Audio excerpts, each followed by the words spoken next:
Bismillahirrahmanirrahim.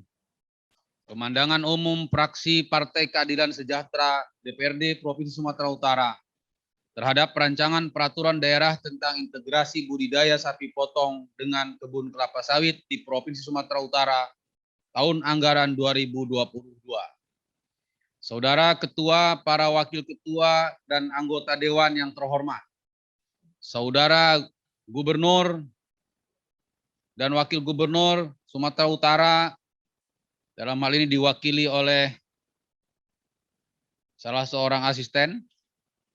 Yang terhormat, saudara-saudara pimpinan organisasi perangkat daerah Provinsi Sumatera Utara, saudara para wartawan, media cetak dan elektronik, serta undangan dan hadirin yang berbahagia.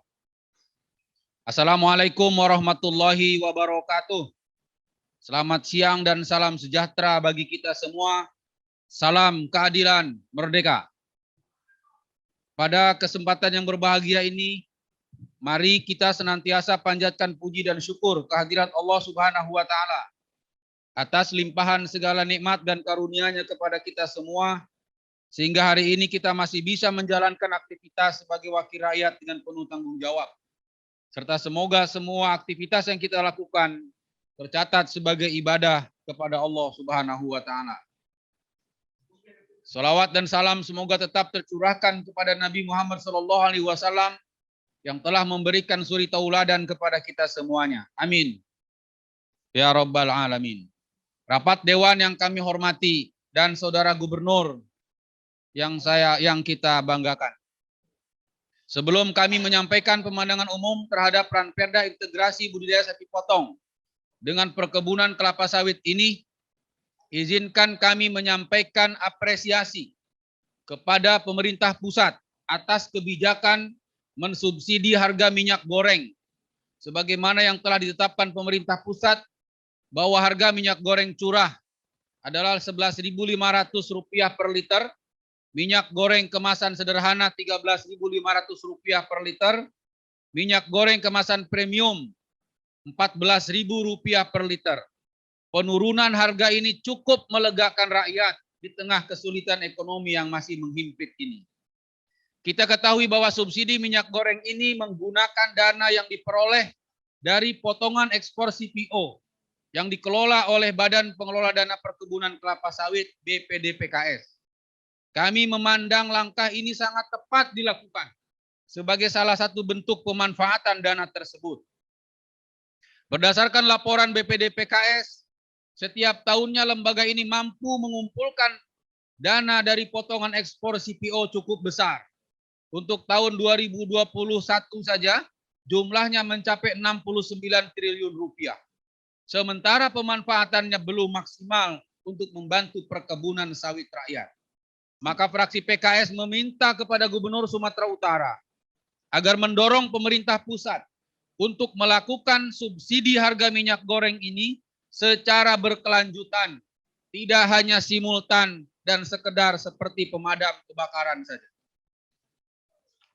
Kemudian juga fraksi PKS meminta kepada Gubernur Sumatera Utara agar mengamankan pasar minyak goreng pasca diberikannya subsidi ini. Sebab faktanya yang kami ketahui di lapangan, hari ini keberadaan minyak goreng dengan harga baru ini sulit diperoleh di supermarket.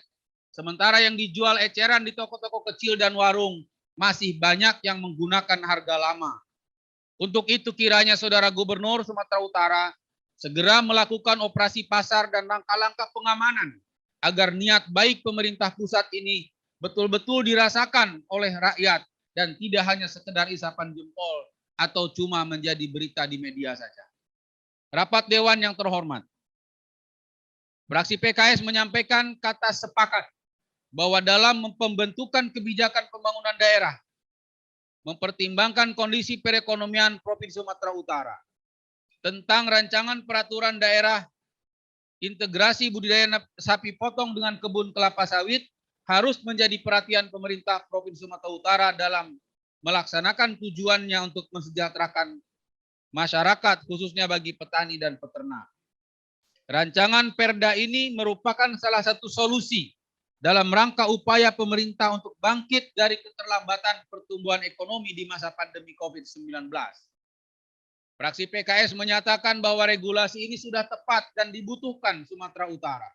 Kita ketahui bahwa penduduk Sumut sekitar 1,3 juta rumah tangga menggantungkan hidup dari bertani dan beternak. Dan angka kemiskinan mencapai angka 1,2 juta jiwa.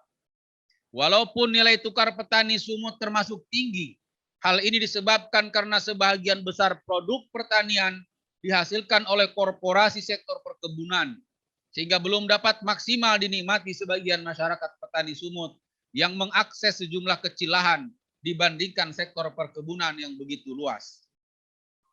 Terbitnya Peraturan Menteri Pertanian Nomor 18 Tahun 2021 mengenai fasilitasi pembangunan kebun masyarakat sekitar perusahaan sawit dengan keterbatasan lahan, punya pilihan program kemitraan yang akan berdampak positif bagi masyarakat. Pada pasal 7 di Permentan 18 2021 ini menyebutkan bahwa bentuk kemitraan lainnya dilakukan pada kegiatan usaha produktif perkebunan, di antaranya di subsistem hulu, subsistem kegiatan budidaya, subsistem hilir, subsistem penunjang, fasilitas kegiatan peremajaan tanaman perkebunan masyarakat sekitar, dan atau bentuk kegiatan lainnya termasuk budidaya sapi. Rapat Dewan yang kami hormati, oleh karena itu kami memberikan beberapa catatan pemandangan umum kami terhadap rancangan peraturan daerah ini. Pertama, fraksi PKS meminta rancangan Perda Integrasi Budidaya Sapi Potong dengan Kebun Kelapa Sawit ini dapat dinikmati oleh masyarakat dengan mempertimbangkan asas kemanfaatan dari semua pihak tanpa ada yang dirugikan.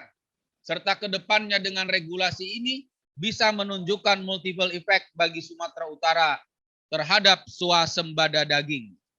Yang kedua, fraksi PKS memandang kontribusi sektor perkebunan, terutama setelah terbitnya Undang-Undang Nomor 39 Tahun 2014 tentang perkebunan, Lembaran Negara Republik Indonesia Tahun 2014 Nomor 308, dimaksud dalam pasal 41 ayat 1, dapat dilaksanakan secara terintegrasi dengan unit pengolahan hasil tanaman perkebunan atau budidaya ternak.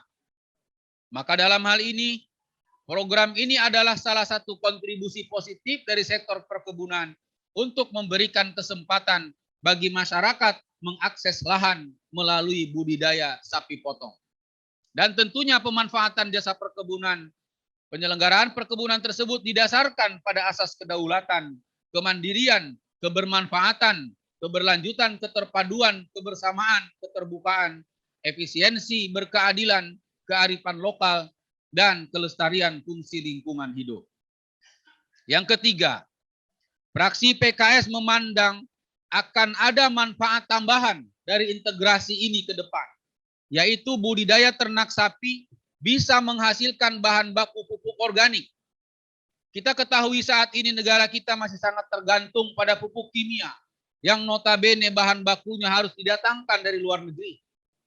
Ketika ketersediaan bahan baku ini berkurang, maka otomatis akan terjadi kelangkaan pupuk di dalam negeri dan harga pupuk kimia melambung tinggi seperti saat ini. Hari ini harga urea saja sudah tembus angka 500.000 per sak. Padahal sebelumnya hanya Rp250.000 per sak saja.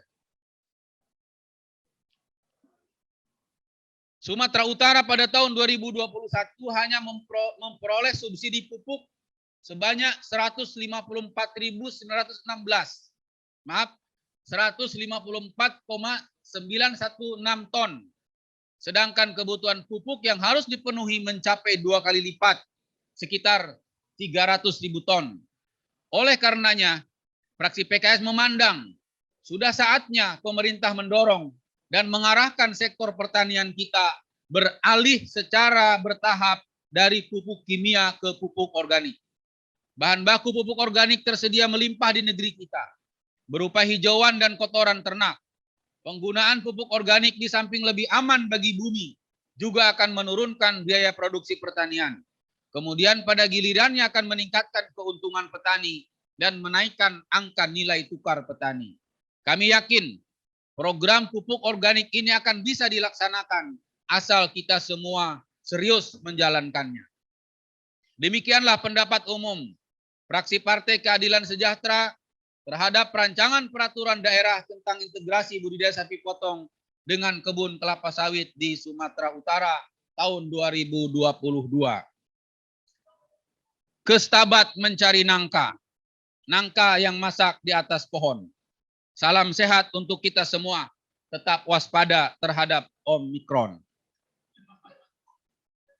Goreng ikan sangat gurih, cukup sekian, terima kasih. Assalamualaikum warahmatullahi wabarakatuh. Salam keadilan, merdeka.